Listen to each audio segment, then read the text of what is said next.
என்ன புலவரே, ஒரே குழப்பத்தோடு இருக்கீங்க?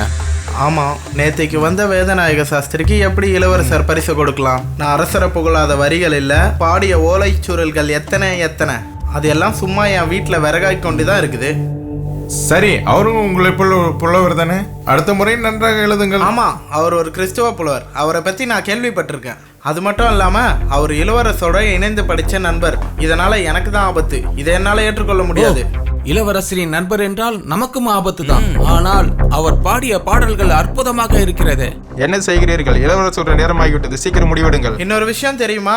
சிலுவையில் தொங்கின இயேசுவை அவர் சிறு வயதிலேயே காட்சியாக பார்த்துருக்கிறாரு. அதனால இயேசுவுக்காக வாழ்க்கையை அர்ப்பணிச்சு பாடல்களை ஏற்றி வராரு. அப்படின்னா நம்ம அவரை சீக்கிரம் துரத்திடலாமே. ஆமா, அப்படியே அவரை நம்ம சீக்கிரமா வெளியே துரத்திடலாம். அது எப்படி? நமது கடவுள் தஞ்சை பிரகதீஸ்வரரை குறித்து ஒரு பாடல் பாட சொல்லுவோம். அவரை துரத்த அதான் சரியான திட்டம். அதான் சரி. ஆமா, சரியான திட்டம். ஆமாம் ஆமாம் ஆமா.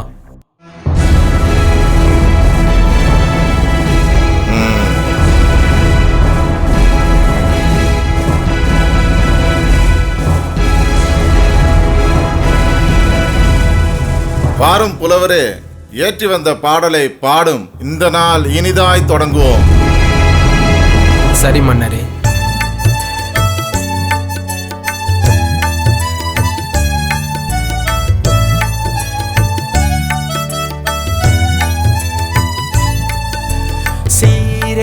சீரேசுநாதனுக்கு ஜெயமங்கலம், அதிதிரியேகநாதனுக்கு சுபமங்கலம். சீரேசுநாதனுக்கு ஜெயமங்கலம், அதிதிரியேகநாதனுக்கு சுபமங்கலம்.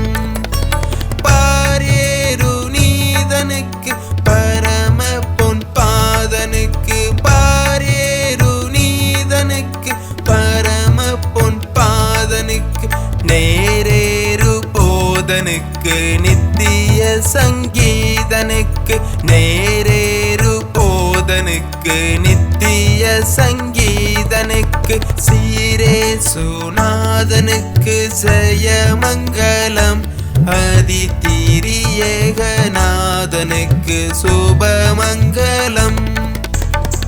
சாஸ்திரியாரே, பிழையேதுமின்றி தேனாய் வடிந்து வரும் சொற்களின் இனிமை இவ்வையகத்தில் எக்கனிக்கும் ஈடாகாது. அருமை அருமை. மிக்க நன்றி இளவரசே. அரசரே, பாட்டெல்லாம் நல்லதா இருக்கு. ஆனா எனக்கு ஒரு யோசனை தோணுது. நாளைக்கு நம்ம கடவுளை புகழ்ந்து ஒரு பாடல் பாட சொன்ன என்ன? ஆமாம், அருமையான யோசனை. அதற்கு என்ன, நாளைய தினம் நீங்கள் எங்கள் கடவுள் பிரகதீஸ்வரரை துதித்து ஒரு பாடல் ஏற்றிக்கொண்டு வாரும். உமது வருகைக்காக காத்திருப்போம்.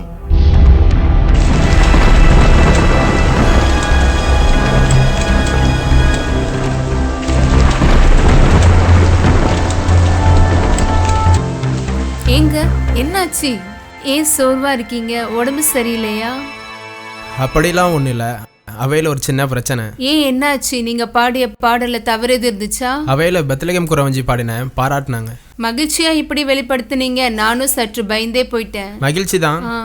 நாளை தஞ்சை பிரகதீஸ்வரர் குறித்து ஒரு பாடல் பாட சொல்லி அமைச்சர் வலியுறுத்தலால மன்னர் கட்டளையிட்டு இருக்கிறார். கவலைப்படாதீங்க. சரிம்மா, கடவுள் கிட்ட ஒப்பு கொடுப்போம். வாங்க சாப்பிடலாம். வேணாப்பா, வெந்நீர் எடுத்து வா. என்ன ஒரு சோதனை காலம். நம்ம வாழ்க்கையிலும் பஞ்சம் வந்துடுமோ? அமைச்சர்களும் எதிரி ஆயிட்டாங்க. மன்னரின் கடவுளை குறித்து இவர் பாடல் ஏற்றி பாட வேண்டுமாம். இது எப்படி சாத்தியமாகும்? இவர் வேற கடவுளை குறித்து பாடினதே இல்லையே. இவர் வேலை என்ன ஆக போதோ தெரியலையே. நாளைக்கு என்னெல்லாம் ஆபத்து வரப்போகுதோ. கடவுளே, எங்களை கைவிட்டுறாதீங்கப்பா. ஏங்க, இந்தாங்க. கொஞ்ச நேரம் படுத்து தூங்குங்களேன். நீ போய் தூங்குப்பா. நான் நாளைக்குரிய இதை ஆயத்தை செஞ்சு விட்டு தூங்குறேன். சரிங்க. சாஸ்திரியாரே, பாடும்.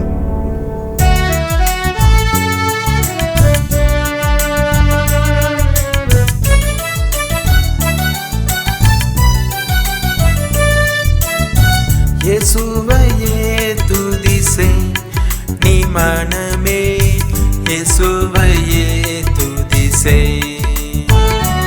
கிறிஸ்தேசுவையே துதி செய் நீ மனமே, இயேசுவையே துதி செய். அசனுகாத பரவஸ்து நேசகுமாரன் மெய்யான கிறிஸ்து. அமைச்சரின் கட்டளை மதிக்காமல் மீண்டும் இயேசுவை பற்றிய ஒரு பாடல் பாடிக்கொண்டிருக்கிறார். சாஸ்திரியார் தலை உருளும். என்னையோட சாஸ்திரி வெளியே தான். நாம ஜெயிச்சிட்டோம். அடா அடா அடா அடா அடா, என்ன அருமையான ஒரு பாடல். அதிலும் இயேசுவை பற்றிய அந்த வார்த்தைகள். சாஸ்திரியாரே, உமது ஆன்மீக ஆழத்தை பாராட்டுகிறேன். இனி நீர் இயேசுவை மட்டுமே புகழ்ந்து பாடலாம்.